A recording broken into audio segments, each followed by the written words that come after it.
یہاں مفسرین نے ایک بات لکھی ہے اس آیت کے تحت کہ فرمایا جو زمین پہ چلنے والا ہے اس کا رزق اللہ کے ذمے. فرماتے ہیں کہ یہ اللہ نے ہماری عقل کے مطابق ہم سے بات کی ہے، ورنہ آسمانوں میں جتنی مخلوق ہے رزق اس کا بھی اللہ کے ذمے ہی ہے. یہاں جو فی الارض کے لفظ ہے زمین پہ، وہ ہمیں سمجھانے کے لیے کہ تم نے تو صرف یہ دنیا دیکھی ہے نا، تو جس کو تم نے دیکھا ہے وہ سب کھاتے اللہ کا دیا ہوا ہی ہے. تو جو ہم نے دیکھا تھا رب کریم نے اس کے مطابق ہمیں سمجھا دیا. فرمایا کچھ تو تم نے دیکھے نہیں، چلو ان کی تم سے بات نہیں کرتے، پر جو تم نے دیکھے ہیں ان سب کا رزق کس کے ذمے ہے؟ اللہ کے. میرے محبوب کریم علیہ الصلوۃ والسلام نے فرمایا اللہ پہ بھروسہ رکھ کے سویرے نکل جانا رزق کی تلاش میں. کس پہ بھروسہ رکھنا ہے؟ نکلنا تمہارے ذمے ہے. یہ نہ کہنا کہ گھر بیٹھوں گا تو یہیں آئے گا، نکلنا تمہاری ذمہ داری ہے. جتنی ذمہ داری ہے وہ پوری کرنا. اللہ پہ بھروسہ کر کے نکل جانا تمہاری ذمہ داری ہے. رب کا ذمہ ہے تمہیں رزق دینا، وہ ضرور تمہیں رزق پہنچائے گا. یا رسول اللہ صلی اللہ علیہ وسلم کس طرح پہنچے گا؟ تو ذرا حضور کے لفظوں کا حسن بھی دیکھیے. نبی پاک صلی اللہ علیہ وسلم نے فرمایا جس طرح موت تمہیں ڈھونڈ لیتی ہے نا کہ تم کہاں موجود ہو، جب وقت آتا ہے تو انسان پاکستان میں ہو تب بھی آ جاتا ہے، جدہ میں ہو تب بھی آ جاتا ہے، مکہ میں ہو یا مدینہ طیبہ میں وقت پھر بھی آ جاتا ہے. فرمایا جس طرح موت تم جہاں بھی ہو تم تک پہنچ جاتی ہے نا، اس طرح تمہارا رزق بھی تم جہاں موجود ہوتے ہو اللہ وہاں پہنچا دیتا ہے. تو یا رسول اللہ صلی اللہ علیہ وسلم کس انداز میں؟ تو فرمایا نکل جانا تمہاری ذمہ داری ہے.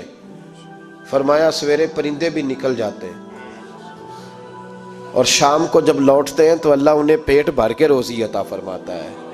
حالانکہ ان کو نہیں پتا ہوتا ہمارا کارخانہ کہاں ہے، ہم نے کہاں جا کے مزدوری کرنی ہے. ان کو نہیں پتا ہوتا کہ ہمارا دفتر کہاں ہے، ہم نے کس آفس میں بیٹھنا ہے.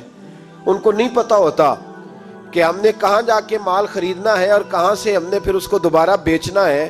انہیں خبر نہیں ہوتی. اللہ پہ بھروسہ کر کے نکل جاتے ہیں. نکلنا تو تیرے ذمے ہے کہ نہیں؟ فرمایا وہ تو ڈیوٹی کر، شام کو اللہ جو رب پرندوں کو روزی دیتا ہے وہ تجھے بھی عطا فرمائے گا. تو جس حال میں ہے، چونکہ تو نے اپنا یہ حال خود نہیں بنایا، جس نے بنایا ہے وہ بڑا بہتر جانتا تھا کہ تو اسی حال میں اسے اچھا لگتا ہے. تو اسے اسی حال میں، ایک بزرگ تھے تو ان کی طبیعت بڑی علیل ہوگی، بیمار ہو گئے تو اللہ نے آزمائش دی تو کیڑے پڑ گئے وجود میں. ایک کیڑا یہاں سے کھا رہا تھا، اللہ والے بڑے راضی رہتے ہیں اس کی رضا پہ. تو کیڑا یہاں کھا رہا تھا تو نیچے گر گیا تو بابا جی نے اٹھا کے پھر وہاں رکھ لیا.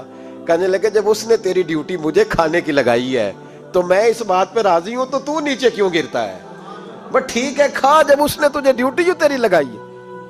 سالبہ بن عبد الرحمن ایک صحابی تھے، سالبہ غالباً نبی پاک صلی اللہ علیہ وسلم کی خدمت میں آئے. کہنے لگے یا رسول اللہ صلی اللہ علیہ وسلم غربت بڑی ہے، میرے لیے دعا کریں اللہ زیادہ مال دے. تو محبوب صلی اللہ علیہ وسلم نے فرمایا تو جس حال میں اچھا ہے وہ تیرے لیے بہتر ہے، جس میں تو ہے وہی حال تیرے لیے.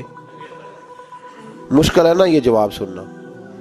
یا رسول اللہ صلی اللہ علیہ وسلم دعا کر دے. تو محبوب نے کیا فرمایا؟ فرمایا تو جس حال میں ہے نا وہ حال تیرے لیے بہتر ہے، اسی میں رہ. کہ نہیں حضور دعا کریں. فرمایا سالبہ تو باز آ جا. حضور دعا کریں. فرمایا تو باز آ جا. 2-3 دفعہ کا ضد کی. محبوب نے فرمایا جا پھر اللہ تجھے زیادہ پیسے دے گا. چند بکریاں خریدی، اتنی برکت ہوئی کہ بکریوں کے ریوڑ بن گئے. پھر کچھ بکریاں بیچ کے گائے خرید لی، ان کے بھی ریوڑ ہو گئے. پھر کچھ اونٹنیاں لے لی، ریوڑ ہی ریوڑ. پہلے 5 وقت مسجد میں آتے تھے، اب فجر اور عشاء رہ گئی.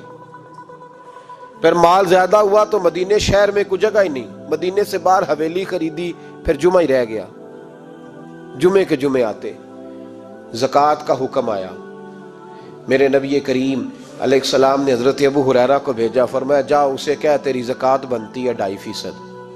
تو سالبہ کے پاس حضور نے پیغام بھیجا. پہلے تو کہا تیرے لیے بہتر نہیں مال. جب اصرار کیا تو بڑی برکت ہو گئی، بڑا آیا تو فرمایا زکوٰۃ دے. 2.5% زکوٰۃ ہے. اب جب سوچا کہ 5 اونٹوں پہ ایک بکری جائے گی اور بڑا سارا مجھے دینا پڑے گا، اب جب غور کیا تو یہ تو نہ کہا کہ میں نہیں دیتا، حضرت ابو ہریرہ سے کہنے لگے نبی کریم علیہ السلام کی خدمت میں عرض کرنا کہ میں خود آؤں گا۔ حضرت ابو ہریرہ نے آ کے عرض کی یا رسول اللہ صلی اللہ تعالی علیہ وسلم، حضور وہ کہتے تھے میں خود آؤں گا، تو کہتے ہیں محبوب نے ٹھنڈی سانس لی، فرمایا اسے کہا تھا کہ تیرے لیے مال بہتر نہیں، اب ہلاک ہو گیا، ہائے افسوس ہلاک ہو گیا۔ ان کو بھی تھوڑی دیر کے بعد احساس ہوا کہ یہ میں نے کیا کیا، نبی پاک کو ہی کہہ دیا نہیں ہے، حضور کو کہہ دیا بعد میں آؤں گا۔ اب دوڑے آئے، عرض کی حضور میں سارا کچھ لے کے آیا ہوں، قبول کر لیں۔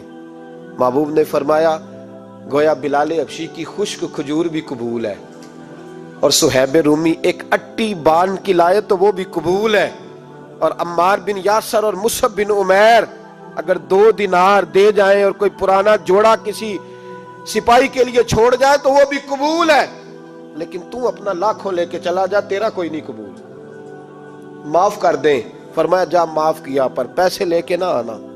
اگلے سال پھر آئے، بندے ہوئے ہاتھ ہے، محبوبہ میں دولت کا کیا کروں گا، آگ لگانی ہے، قبول کر لیں۔ فرمایا تو لے جا، تیرا نہیں قبول، گرا جو ان کی نگاہ سے وہ سنبھل نہیں سکتا۔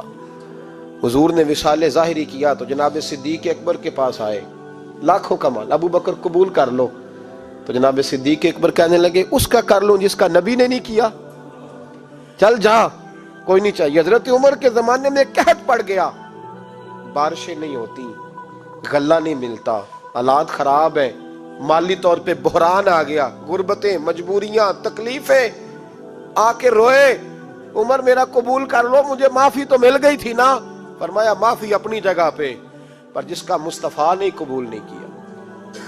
بہت سارے لوگوں کو پتہ ہی نہیں کہ ان کا قبول ہی نہیں ہوا، اور وہ الجھے ہوئے، انہیں خبر ہی نہیں کہ اصل بات کیا ہے۔ فرمایا جس کا مصطفیٰ کریم نے قبول نہیں کیا، اب ہیرے اور جواہرات بھی لے کے آئے تو بھوکے مریں گے، پر اس کا قبول، اس بات پہ راضی رہو جس حال میں اللہ نے رکھا ہوا ہے، اس حال میں راضی رہو۔ یہ جو مصیبت ہے نا دیکھنی کہ وہ بھی میرے پاس، تمہیں کیا پتا، کبھی پوچھ تو صحیح اس سے وہ کس مصیبت کا شکار ہے، جو مالی طور پہ بڑا امیر ہے، تو اس کی طرف دیکھ کے اپنا دل برا کرتا ہے۔ بس جس حال میں رب نے رکھا ہے اس حال میں رہ۔ حضرت عثمان غنی کے زمانے میں تو وہ وصال کر گئے، لیکن بھائی تو جس حال میں تیرا رب تجھے رکھتا ہے اس حال میں رہ، تیری مالی پریشانیاں ختم ہو جائیں گی۔ امام شافعی فرماتے ہیں جن گھروں میں لوگ فجر کی نماز کے وقت سوئے ہوتے ہیں ان گھروں میں رزق نہیں آتا۔ آپ فرماتے ہیں فجر کا وقت اللہ کے دینے کا وقت ہے، اس وقت اللہ بانٹتا ہے۔ حضور صلی اللہ علیہ وسلم کا فرمان ہے نا حدیث میں کہ تہجد کے وقت اللہ پہلے آسمان پہ نزول اجلال فرماتا ہے جو اس کی شان کے لائق ہے تہجد کے وقت، اور وہ کہتا ہے مانگو میں تمہیں عطا کروں گا۔ لینے کی باری آئے تو بندہ سمیٹ سماٹ کے اندر گھس جائے۔ ہمارے ہاں یہ ہوتا ہے کہ عشاء کے بعد بچے بیٹھتے ہیں موبائل لے کے، تہجد کا وقت آتا ہے تو ان کی آنکھیں بند ہونی شروع ہوتی ہیں، تو لینے کے وقت تو سویا تھا، تیرا مسئلہ کیسے حل ہوگا؟ بھائی جب کوئی آدمی خیرات بانٹ رہا ہو تو جو پیالہ پیچھے کر لے اسے ملے گا؟ کہتے ہیں اس وقت آنا جب میں بانٹ رہا تھا، اب تو کدھر آ گیا ہے؟ مثال دے رہا ہوں۔ تو فجر کا وقت مانگنے کا ہے، تو ساری رات تو گزر گئی گیمیں کھیلتے، ٹی وی دیکھتے، اور جو لینے کا وقت تھا تو سو گیا، تو کیسے آئے گا تیرے پاس؟ تو اٹھے سویرے، بندوں سے مانگ کے دیکھ لیا، بڑی عزتیں خراب ہوئی، فجر کا وقت اٹھ کے جھولی پھیلائیں۔ میرے رسول پاک علیہ السلام فرماتے ہیں، رب فرماتے ہیں جب بندے میرے آگے جھولی پھیلاتے ہیں مجھے شرم آتی ہے، کیسے خالی واپس کر دوں؟ تو اس کے سامنے جھولی پھیلائیں سویرے اٹھ کے، رزق میں برکت ہوگی۔ اور پھر ایک اور بات، 5ویں بات، رزق میں تنگی اس وقت ہوتی ہے جب ہم مال غلط جگہ پہ خرچ کرتے ہیں۔ اللہ مال دیتا ہے اپنے فضل سے، اور جب ہم اسے ضائع کریں، مثال دیتا ہوں، میرے پاس ایک شخص نے آ کے کہا حضرت جی بچی کی شادی ہے، یا میرا گھر میں کوئی بیمار ہے، یا بڑی آزمائش ہے، 10,000 کی ضرورت ہے، میں نے تھما دیا اس کو، پھر مجھے بعد میں پتا چلا کہ وہ تو عیاشی کر رہا ہے پیسوں سے، وہ تو چلا گیا کہیں گھومنے اور فلاں ہوٹل میں، مہنگے ہوٹل میں بیٹھ کے کھانا کھا لیا، تو میرے دل پہ کیا گزرے گی اس شخص کے بارے میں؟ بلا مثال و بلا تشبیہ سمجھانے کے لیے اللہ نے مال دیا فضل سے، اور اگر عیاشیوں میں لگا دیا۔ صوفیاء فرماتے ہیں کہ اگر ایک دھیلا تو حرام جگہ پہ خرچ کرے نا، ایک دھیلا، تو 1,00,000 دینار کی برکت تیرے گھر سے اٹھ جاتی ہے، ایک دھیلا حرام جگہ پہ۔ قرآن مجید کی آیت پڑھتا ہوں، رب فرماتا ہے وَمَنْ أَعْرَضَ عَنْ ذِكْرِي فَإِنَّ لَهُ مَعِيشَةً ضَنْكًا، بڑی سخت آیت ہے۔ وَمَنْ أَعْرَضَ عَنْ ذِكْرِي، فرمایا جب تو میرے تذکرے سے، میرے ذکر سے منہ پھیر لیتا ہے، فَإِنَّ لَهُ مَعِيشَةً ضَنْكًا، تو میں تیری معیشت کو، تیرے رزق کو تنگ کر دیتا ہوں، پھر تیری زندگانی تنگ ہوتی۔ اور جس کی زندگی اللہ تنگ کرے اس کی کوئی کھول سکتا ہے؟ کہتا ہے بڑی جگہوں پہ گیا ہوں، بڑی پھوکے مروائی، بڑے دم کرائے، حالات صحیح نہیں ہوتے، تو مسجد آ کے توبہ کر۔ وہ کہہ رہا فَإِنَّ لَهُ مَعِيشَةً ضَنْكًا، اعلان ہے قرآن پاک کا کہ جب تو میرے ذکر سے منہ پھیرے گا، روٹی میری کھائے اور پیسے لے کے عیاشی کرے، مسجد آئی نہ۔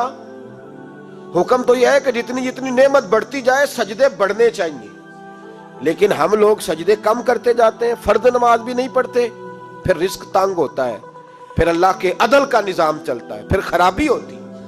اس لیے یاد رکھیں قرآن مجید نے حکم دے دیا کہ اگر چاہتے ہو کہ رزق میں برکت ہو تو پھر رزق دینے والے کے آگے جھک جاؤ، پھر رزق دینے والے کے آگے جھکو۔ تو مالی پریشانی کا بہت بڑا سبب یہ ہے کہ ہم مسجد کی طرف نہیں آتے، دین کی طرف نہیں آتے، پیسہ ناجائز جگہ پہ خرچ ہوتا ہے۔